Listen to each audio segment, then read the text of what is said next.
¿Qué tal, chicos? Bienvenidos a otra de estas clases virtuales en las que estamos. Ya hemos hablado extensamente del Porfiriato, del legado que dejó a México, y ahora vamos a hablar, por desgracia, de la ruptura con esa continuidad. Yo creo que la Revolución Mexicana hubiera podido evitarse y yo hubiera preferido que se evitara, por razones que les voy a ir explicando. Sin embargo, la historia ocurrió como ocurrió, por supuesto, y hay que analizarla como ocurrió. Es el caso de la Revolución Mexicana, que es nuestro tema de hoy. No da una clase para hablar de toda la Revolución Mexicana, también la vamos a tener que ir dividiendo en partes para ir explicándola poco a poco. Así que empezaremos con algunos temas básicos, reflexiones sobre la Revolución. Primero que nada, recuerden ustedes que al igual que las palabras independencia y reforma, la palabra revolución también tiene connotaciones positivas en la educación que nos dan. ¿A qué me refiero? Nos enseñan que la revolución fue buena. Igual que la independencia fue buena, igual que la reforma de Juárez fue buena, igual la revolución. Los que hicieron la revolución son héroes, igual que los que hicieron la independencia y Juárez que hizo las leyes de reforma, ¿sale? Y lo aprendemos de una manera similar. Fue buena porque fue buena. Y miren, yo siempre encuentro muy simplista la manera en que nos hablan de estos movimientos. ¿Qué tuvo de bueno la independencia? ¿Cómo que? ¿Qué pregunta es esa? Pues que nos independizamos de España. Bueno, te doy chance. ¿Qué tiene de bueno las leyes de reforma? Pues que se separan la iglesia y el Estado. ¿Y eso qué tiene de bueno? ¿Eso cómo nos beneficia? Ya se quedan pensando, no, pues es que no deben estar juntas, ¿no? ¿Y por qué? Ese por qué es la clave. O sea, no te han enseñado a que te preguntes por qué. Acéptalo tal cual, como viene en los libros de la SEP, ¿no? Bueno, lo mismo pasa con la Revolución Mexicana. Yo preguntaría, a ver, ¿por qué fue buena la Revolución Mexicana? ¿Qué tuvo de bueno? No, pues es que se acabó el régimen opresor de Porfirio Díaz. Se acabó la opresión. O sea, de repente todo el mundo en México es libre y feliz, ¿no? Se habla mucho, y a mí me lo enseñaron así, que en el porfiriato se habían generado condiciones muy injustas para los obreros y campesinos. Y por eso la revolución era necesaria, para acabar con las injusticias que se cometían contra el pueblo. Ajá. O sea que hoy ya no hay injusticias. Digo, ya pasaron 100 años desde que empezó la revolución. Entonces ya no debe haber injusticias. Los obreros y los campesinos en México deben vivir muy bien, ¿no? Y ser felices, ¿no? Pues, no, la verdad no. Y entonces, ¿qué dejó la revolución? ¿De qué sirvió la revolución? Ahí la pregunta es más complicada y muchos no la saben responder. De hecho, no tienen ni idea, ¿sale? Y es que al igual que ocurre con la reforma, al igual que ocurre con otras cosas en la historia de México, esto viene de una simple aceptación de lo que nos enseñan. La revolución fue buena porque fue buena. Si no fuera así, ¿por qué hay un monumento a la revolución? ¿Por qué hay un desfile del 20 de noviembre? Un puente el 20 de noviembre celebrando la revolución. ¿Por qué hay laminitas de la Revolución Mexicana que nos hacen recortar cuando somos chiquitos para hacer nuestras tareas? Bueno, pues que la revolución tuvo que ser buena, ¿no? Lo complicado es responder por qué. ¿Qué tuvo de buena? ¿Qué le aportó a México? Eso está más complicado, ¿verdad? Eso está más complicado. Bueno, pues lo que tenemos que estudiar es qué fue la revolución, antecedentes, desarrollo, consecuencias, etcétera. Y aquí una reflexión sobre las revoluciones en global que les pueden servir para comprender el tema. Miren, las revoluciones se consideran a sí mismas como una reacción contra un régimen obsoleto, ya atascado, que hay que cambiar. O sea, la revolución se presenta a sí misma como un cambio positivo. La revolución se considera a sí misma como la transformadora del pueblo. Y ojo con la palabra transformación, porque no por nada López Obrador ha elegido para su movimiento un nombre así, cuarta transformación, ¿no? La 4T. No es casualidad, esa palabra fue pensada y fue elegida. ¿Por qué? Porque se supone, ojo, repito, se supone que las revoluciones transforman. En la práctica podemos dudarlo, pero en teoría transforman. Ahora, recuerden ustedes que una transformación puede ser para bien o para mal. O sea, es mejor quedarse regular que empeorar. Y muchas veces las revoluciones han empeorado las cosas. Ahora bien, Ejemplos de cómo funcionan este tipo de revoluciones sociales. Vean, porque hay muchos tipos de revoluciones. Hay revoluciones culturales, hay revoluciones de ideas, la revolución industrial, la revolución informática, la revolución científica. Pero estas revoluciones sociales presentan una dinámica que consiste en 3 etapas, que básicamente son romper con el régimen, o sea, destruir el régimen existente. Segunda fase, guerra entre los que hicieron la revolución, guerra entre revolucionarios. Y etapa 3, se completa el ciclo. Una revolución es cíclica, vuelve al punto de partida normalmente. Normalmente, vamos a ver que hay algunas excepciones, pero normalmente una revolución vuelve al punto de partida. Empieza con regímenes tiránicos y vuelve a regímenes tiránicos una vez que se completa el círculo, ¿sale? Eso es lo que vamos a ver con el caso de otras revoluciones con las que vamos a comparar la mexicana. Para que entiendan mejor a qué me refiero, porque así como que sonó muy teórico. A ver, una revolución tiene etapas, choro. No. Se los voy a mostrar con ejemplos para que entiendan a qué me refiero. Primer ejemplo. La Revolución Francesa. ¿Cómo empieza la Revolución Francesa? Primera etapa. El régimen de los Borbones, de la monarquía, ya está obsoleto. El rey no resuelve los problemas. Hay problemas económicos, hay caos financiero y el rey no lo resuelve. Por lo tanto, la primera etapa, por lo tanto, es acabar con esa monarquía. Acabemos con la monarquía. Se secuestra al rey, a su familia, se depone la monarquía, se les derroca y hasta lo guillotinan, ¿sale? Éxito. Se derrumbó ese régimen que no servía. En teoría, uno dice, bueno, si ya conseguiste derribar ese régimen inútil, pues ya triunfaste, ya debería terminar ahí la revolución. No, porque empieza la segunda etapa. De etapa número 2. Los que hicieron la revolución se van a pelear entre ellos. Normalmente recuerden ustedes, los revolucionarios, los que hacen una revolución, no solo crean el concepto de revolución, sino también el de contrarrevolución. Estas revoluciones normalmente generan extremistas y moderados. Y a veces los extremistas quieren hacer una revolución súper a fondo. Y cuando los moderados se oponen, los extremistas los acusan de no ser suficientemente revolucionarios. O sea, no todos están de acuerdo en cómo se debe hacer una revolución, en qué métodos se deben emplear y sobre todo qué tan lejos debe llegar una revolución. Eso fue lo que pasó en Francia. Los moderados eran los girondinos, los extremistas eran los jacobinos. Los moderados, los girondinos, querían mantener algunas formas de la monarquía que sí servían, respetando algunas figuras y no creando o sea, no llegando a extremos, por ejemplo, de matar a todo el que en tu opinión no fuera suficientemente revolucionario. Los jacobinos, en cambio, decían, o sea, es que eso es una revolución de broma. Si quieres hacer de verdad la revolución, matas a todos los que no sean suficientemente revolucionarios. Vino un primer triunfo de los jacobinos que desataron el régimen del terror con Robespierre. Y eso provocó la resistencia de los moderados, hubo matanzas, mucha gente murió en la guillotina, el mismo Robespierre acabó guillotinado, y finalmente la revolución cumplió un ciclo. Dado que los revolucionarios políticos no alcanzaron a formar un régimen estable, tuvo que imponer ese régimen estable un militar, Napoleón Bonaparte. ¿Quién cómo lo hizo? Pues proclamándose emperador.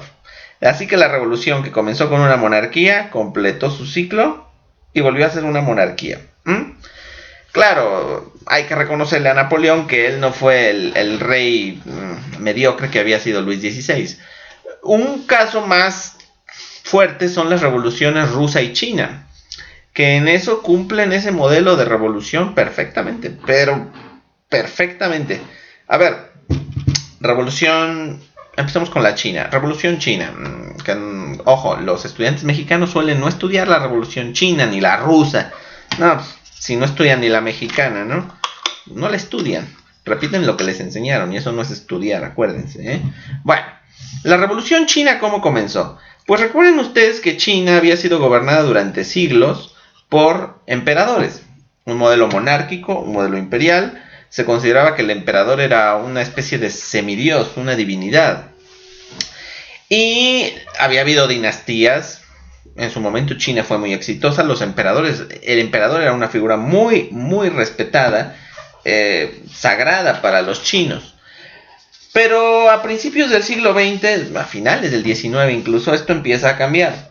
Las potencias occidentales y el vecino imperio de Japón entran con fuerza a China, aplastan varias veces a los chinos, les imponen una serie de derrotas y de humillaciones, y eso provocó que se mirara claro que el emperador no podía proteger a China. O sea, el emperador no era ese semidios que todos creían. De repente China estaba siendo víctima de enemigos externos y el imperio, el modelo imperial no parecía poder impedirlo. La dinastía Manchú, que era la que existía. ¿Qué pasa entonces? Que se desata la revolución, la proclamación de una república. La figura del emperador se mantuvo como unas décadas todavía como figura decorativa en la ciudad prohibida de Pekín, pero al poco rato empezó la segunda fase de la revolución. En esa república se empezaron a pelear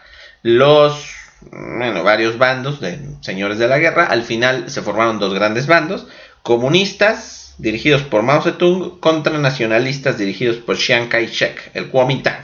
Guerra civil entre chinos. Detuvieron esa guerra, la pusieron en pausa durante la invasión japonesa en la Segunda Guerra Mundial. Ahí lucharon juntos comunistas y nacionalistas. Al final Japón, ya saben, fue derrotado no por los chinos sino por los estadounidenses, y retirándose los japoneses prosiguió la guerra entre Mao Zedong y Chiang Kai-shek. Al final Mao ganó, estableció la República Popular China, y los nacionalistas se refugiaron en la isla de Taiwán, formando la República de China, como le llaman ellos, que es hoy, hasta el día de hoy todavía es un punto de controversia entre China, Taiwán, como lo hay entre China y el Tíbet, por ejemplo. Ahora bien, ¿qué pasó en China después del triunfo de Mao? No solo triunfó la revolución por derrocar al imperio, establecimos la república, sino que además en la segunda fase ganamos los comunistas, los camaradas. Derrotamos a los nacionalistas, imperialistas, pro-yanquis, etc. Ahora vamos a vivir en paz y China va a ser feliz, ¿no? No, porque de hecho el régimen comunista, como todos los regímenes comunistas, se convirtió en una dictadura total. Mao tenía en China el mismo poder que habían tenido los emperadores, si no es que más, que habría que comparar. Y China pasó por momentos muy difíciles, ¿eh? El gran salto adelante de Mao, que fue el hundimiento total de la economía china.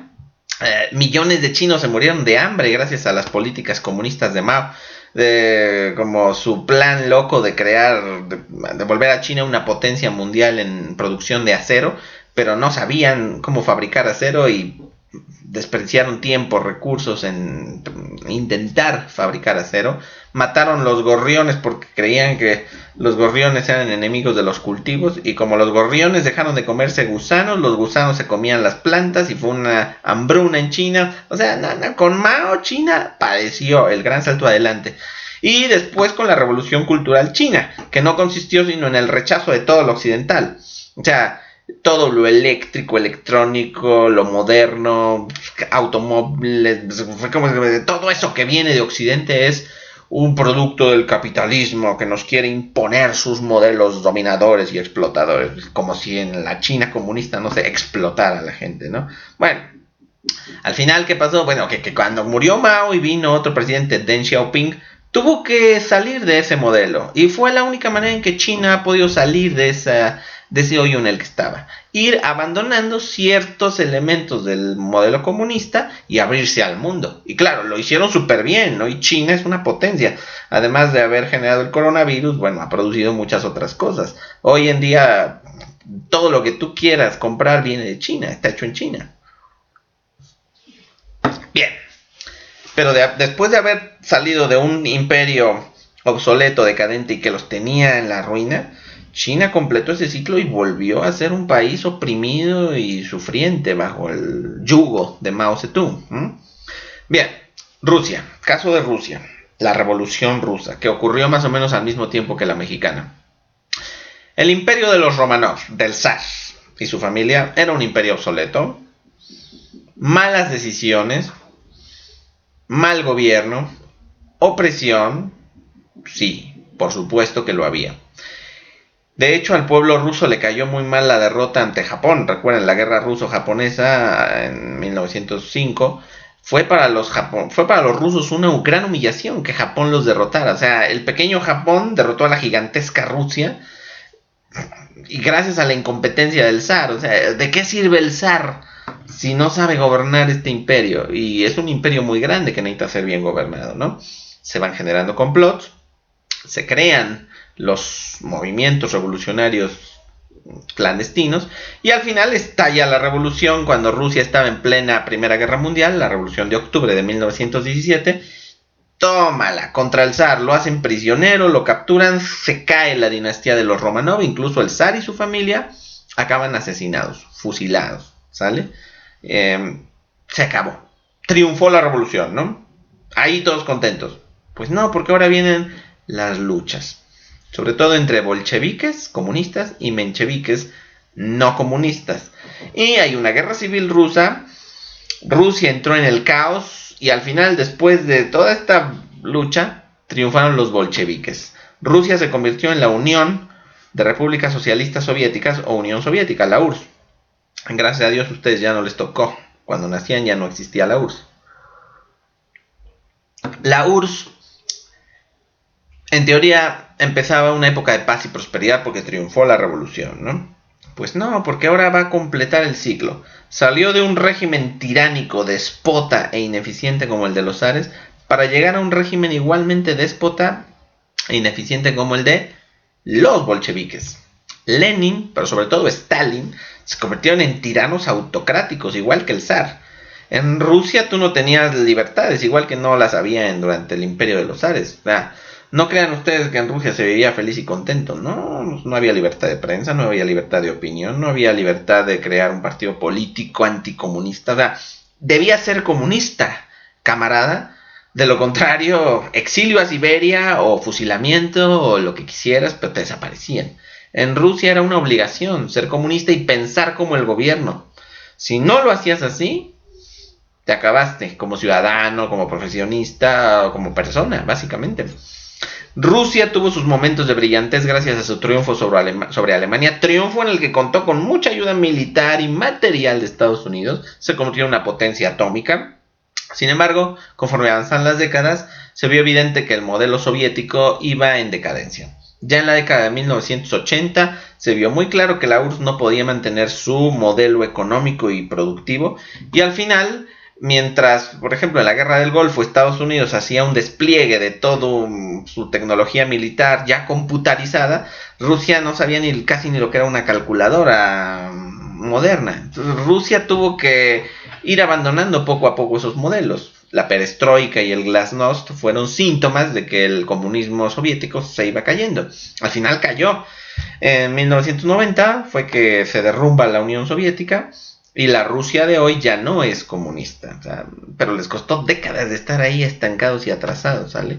Yo por eso admiro a Rusia y a China, ¿eh?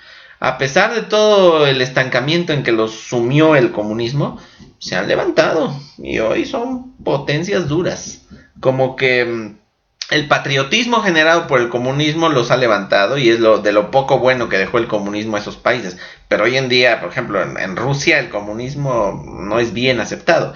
China en teoría es comunista, pero en la práctica ya se mueve en muchos aspectos como una potencia capitalista y soy un firme convencido de que más temprano que tarde China va a abandonar definitivamente el modelo comunista. Ya, comunismo real, Corea del Norte, Cuba y un poquito Venezuela. Y miren cómo están esos tres países, en la calle de la amargura, ¿eh? Pero bueno, volviendo a nuestro tema, la Revolución Mexicana va a cumplir ese mismo ciclo. Empieza con un régimen tiránico que va a caer.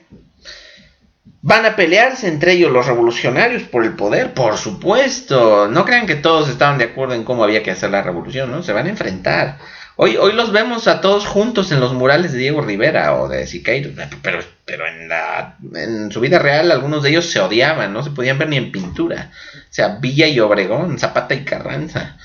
Y al final la revolución cumplió su ciclo y de un régimen tiránico volvió a otro régimen tiránico. De la dictadura de un hombre, Porfirio Díaz, volvió a una dictadura, pero esta vez de un partido, el PRI. De un porfiriato de 30 y tantos años, acabamos en un priato de 70. Pero ya hablaremos del PRI, que también es parte de nuestra historia nacional. Lo dejaremos para más adelante. Ahorita concentrémonos en la Revolución Mexicana. ¿Cómo se ven venir los síntomas de esta Revolución Mexicana? Bueno, pues Porfirio Díaz, como ya les comenté, ya avanzado el porfiriato, no se decidía a elegir sucesor, y creo que fue su más grave error. Debió haber preparado una sucesión pacífica. Una persona, un sobrino, un hijo adoptivo, un chamaco, lo que quieras, edúcalo, fórmalo para ser el siguiente presidente. Pero como no hizo eso, dejó la cancha abierta para que se creara una nueva generación de jóvenes políticos. ¿Sale? De aquí es de donde van a soplar los vientos de la revolución. Ojo, chicos, esto es muy importante. La revolución no surgió porque hubiera gente, líderes campesinos o líderes obreros, ya deseosos de que se acabara la injusticia. Miren, se le considera, por ejemplo, que las huelgas de Cananea y Río Blanco fueron antecedentes, pero en mi opinión solamente hubo quien aprovechó ese descontento social, que siempre ha habido. ¿O es que ustedes creen que la gente hoy está muy contenta con el gobierno? Y más con lo del coronavirus, pero en todas las épocas,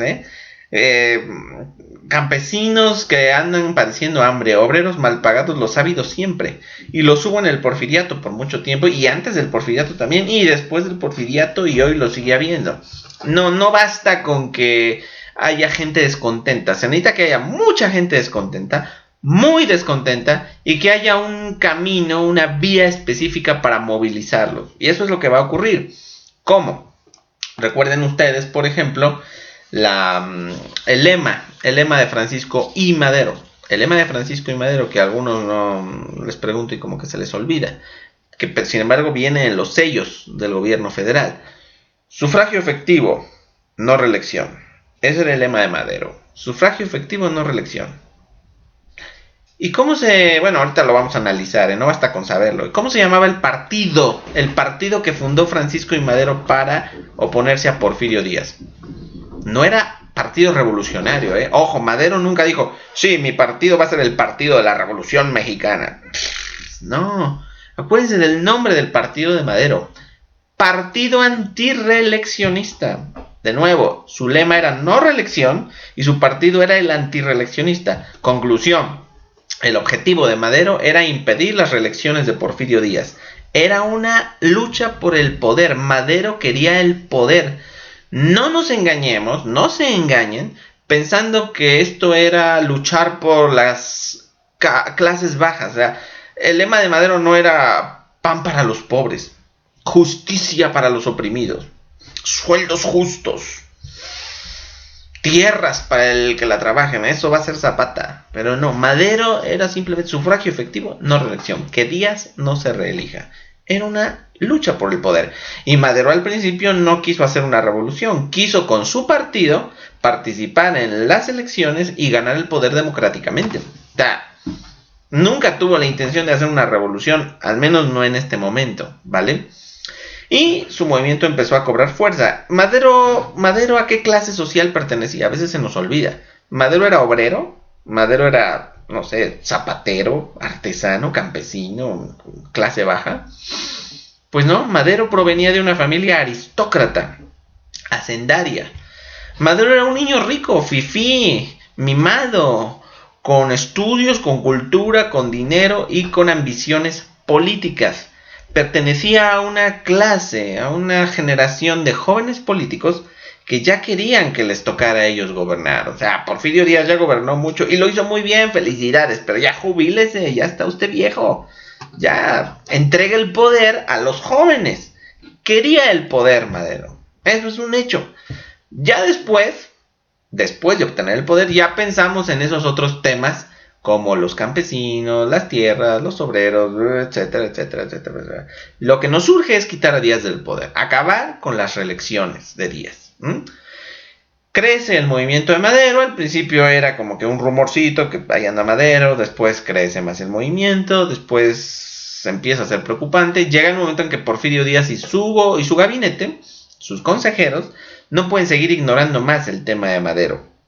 Y y Díaz decidió por única vez en su vida ir a entrevistarse con Madero. Solo una vez, que se sepa, se vieron cara a cara Porfirio Díaz y Madero y platicaron precisamente de las elecciones, de lo que seguía para México, de qué quería uno, de qué quería otro. Entonces, miren, le van a poner pausa a este video y van a ir a ver el video que aparece en la descripción en los minutos que está indicado, para que vean esa entrevista de Díaz y Madero. Por supuesto, no es la entrevista original, que más quisiera yo. Es una representación, pero está muy bien hecha. Y ahorita que la terminen, regresan a este video para ver conclusiones, para que analicemos lo que dicen, ¿sale? Entonces, pausa, un momento de pausa, y ahorita regresen a este video. Bien, si ya vieron el video, comentemos un poquito. La verdad es que me parece muy bien hecha la entrevista. Ilustra muy bien lo que estaba pasando en ese momento. Y una pequeña reflexión, una leyenda urbana dice que todavía Díaz le pudo contestar a Madero. Cuando Madero le salió con eso de que no, que además hay que ser honesto. Debería ser más honesta la política en México. Y Porfirio Díaz todavía le respondió, aunque no se vio en el video, dice, en México hay que ser más que honesto para gobernar. ¿A qué se refería Díaz? Bueno, ahora lo sabemos. Se refería a que en México para gobernar hay que tener cierta malicia, cierta dureza, que Madero no va a tener. Preguntémonos, porque ustedes saben cuánto duró Madero en el poder, ¿no? Sí saben que Madero asumió la presidencia en 1911 y fue traicionado y asesinado en 1913. O sea, 2 años duró en el poder Madero. Ya pasaremos a esa etapa. Pero por el momento váyanse dando una idea de lo que viene para Madero y para todos los que hagan la revolución. Los que hacen la revolución suelen acabar asesinados, ¿sale? Así que a los que promueven las revoluciones, yo le digo, pues estate listo por si te toca después el coletazo. Ya hablaremos de esa segunda etapa. Por lo pronto concentrémonos en esta. El movimiento antirreeleccionista crece y Díaz teme, por primera vez en su largo gobierno, en su porfiriato, Díaz tiene miedo de que Madero lo pueda derrotar en las elecciones. O sea, hasta el momento Díaz ha falseado las elecciones, se ha autoimpuesto. Pero ¿qué vamos a hacer si de repente Madero gana? ¿Qué pasaría si Madero ganara las elecciones? Eso sí que estaría interesante, porque entonces tendrías que poner a prueba si respetas o no esa decisión del pueblo, que sería una decisión real. ¿Te enfrentarías? El riesgo que corres es el de incendiar al país, que arda Troya. ¿Asumirá Díaz o no ese riesgo? Miren, quienes han tenido el poder tanto tiempo difícilmente renuncian a él, voluntariamente. Un Porfirio Díaz, yo creo que debía haberse retirado mucho antes. Ya tenía 80 años. Yo me hubiera retirado a los 65, pero habiendo preparado un sucesor, y así apagamos cualquier intento de revolución. Pero Díaz no lo hizo y ya el viejito estaba casi en los 80 años. Entonces pues ya no iba a dejar el poder, ya estaba aferrado a él. Y por lo tanto, para evitar que Madero ganara, con un pretexto lo hizo encarcelar. Lo detuvieron y lo encarcelaron. Y Madero ahí se dio cuenta de que por las buenas no se iba a poder. Pues vamos a las malas. Y llamó al pueblo de México ahora sí a levantarse en armas contra Porfirio Díaz. Se incendió. Era el riesgo que corría Porfirio Díaz, que se incendiara el país, y de hecho se incendió. ¿Y qué pasa cuando se incendia? Que se levantaron líderes por todo el país. Pascual Orozco, Francisco Villa, Emiliano Zapata. Y todos fueron convergiendo poco a poco sobre Porfirio Díaz, quien se dio cuenta rápidamente, Díaz, que no era nada menso, había sido militar, acuérdense. Díaz se dio cuenta de que esto había desatado a todos los demonios que habían estado contenidos. La Revolución Mexicana ya estaba en marcha y no se iba a poder detener. Y ahora, si te quedas, puedes acabar muerto. No solo se han desatado luchas, se van a desatar odios. Aquí va a haber odios. Díaz decidió mejor no arriesgarse. Decidió renunciar, irse del país, tomó el camino a Veracruz y ahí tomó un barco y se fue a Europa. Y nunca más regresó. Díaz acabó abandonando el país que él había defendido y había gobernado, pero entre sus aciertos y errores, que yo le admiro mucho sus aciertos, no hay que dejar de acordarnos de los errores. Ahora estaba pagando por esos errores. Y dijo Díaz al partir, según cuenta otra leyenda urbana, Madero ha soltado un tigre, a ver si puede controlarlo. En efecto, a ver si Madero controla al tigre. Ya has desatado, ya abriste la caja de Pandora, ya frotaste la lamparita mágica. Va a salir un genio y a ver si puedes controlarlo. Ya te veré, Madero. Díaz murió en París en 1915 sin haber vuelto jamás a México. Y como parte de la clase y como ya estamos acabando, también en la descripción del video está el biográfico de Clío de Porfirio Díaz que tienen que ver para completarlo. Esto sería la clase de hoy, que es el principio de la Revolución Mexicana. Lo que sigue va a ser la siguiente fase. Ya derrocamos a Porfirio Díaz. La revolución triunfó. En teoría aquí debería haberse acabado todo. Ya triunfó la revolución. El propósito era quitar a Díaz, acabar con la reelección. Y lo conseguimos. Echamos a Porfirio Díaz. Ahora deberíamos haber todos sido felices y satisfechos. Pues, si conseguimos nuestros objetivos, ¿no? La revolución debía haber terminado aquí. Pues no. Porque ya viene en marcha la segunda fase. Los que hicieron la revolución se van a pelear entre ellos. Y se van a matar entre ellos. Y México va a pagar las consecuencias, por supuesto.